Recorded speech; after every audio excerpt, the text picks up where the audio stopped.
Okay, I'm going to point out the main pieces, or the ones also that are not as obvious as others. And then if you've got questions about anything else, feel free to ask at the end.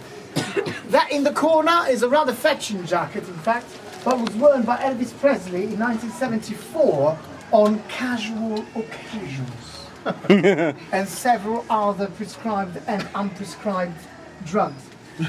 We got Little Richard snakeskin boots and B.B. King's Lucille, that's one of them. Of course, he calls them all Lucille, as you probably know. That's number 19, to be exact. Part of the customization of this guitar included the special keys which allowed him to tune the guitar without getting his chubby fingers stuck between the keys.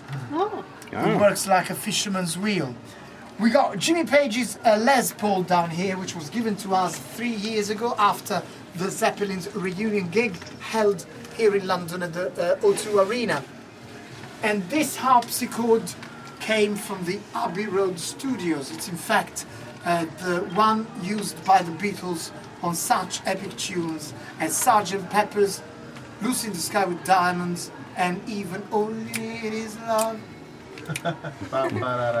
Only It Is Tough crowd, aren't they? Bob Dylan's favourite guitar, shaped as the United States of America, dates back to 1978, and this iconic army jacket you will recognise is the one worn by John Lennon in 1972 on his peace concerts in New York, accompanied by the Plastic Ono Band, with whom he also wrote and recorded his first single without the Beatles, of which we have the original draft, Instant Karma. But we all shine on. Yeah, do you know the song? Like the moon and the sun. You're rubbish. We got some Who's memorabilia. We got Slash's outfit from the November Rain video, fasting forward to 1991, complete with signature guitar, which is in fact a prototype, just to make it a little bit rarer. The guitar was given to us by Slash in 2006 after he performed with Velvet Revolver in a Hard Rock Cafe in Florida, in Orlando, which is our headquarters.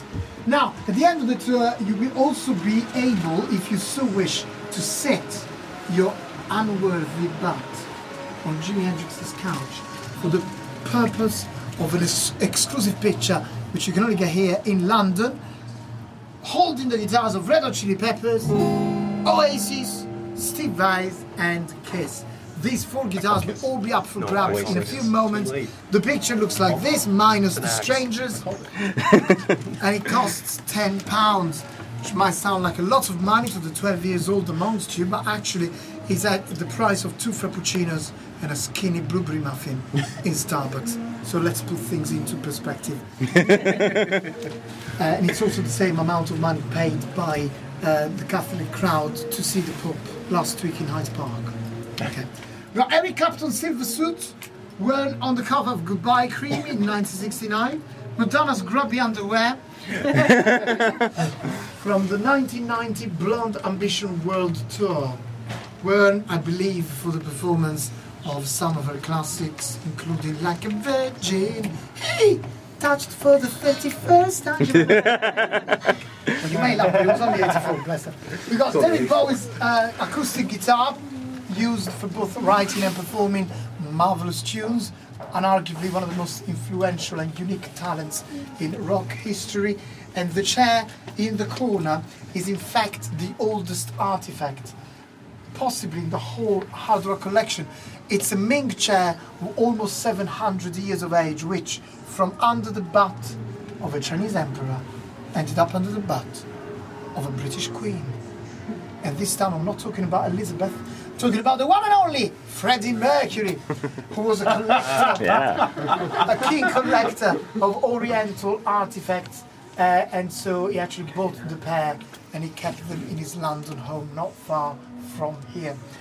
The mic stand was Paul Stanley's lead singer with Kiss, 1982. Sting's bass, we got Adam Clayton, and we got last but certainly not least, Mr. Kurt Cobain, one of the unlucky rock stars to have died at the age of 27. in a series of people, including Janis Joplin, Jimi Hendrix, Jim Morrison. So yes, and those are the sunglasses worn by Kurt in the last photo shoot.